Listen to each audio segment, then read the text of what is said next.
Dopo 3 lunghi mesi di astinenza torna alla vittoria la Libertas Racalmuto, che nello scontro diretto per la salvezza si aggiudica il match con il Villabate con il risultato di 3-1.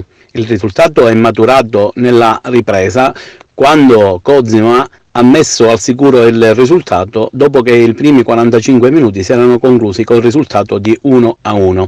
A passare per primi in vantaggio sono stati i ragazzi di Alessandro De Caro, appunto con Cosima, che ha messo alle spalle del portiere Messina. Passano pochi minuti e c'è il pareggio della formazione ospite su un calcio di rigore concesso per atterramento di Licastri. Dal dischetto D'Ambra ha fatto centro. Nella ripresa è una Libertas più determinata e convinta. La squadra di De Caro si butta in avanti e raggiunge il 2-1 grazie a Cosima, che mette alle spalle del portiere Messina. Nel finale fallo su Cosima e calcio di rigore che viene trasformato con un bel cucchiaio dal capitano della formazione racalmutese.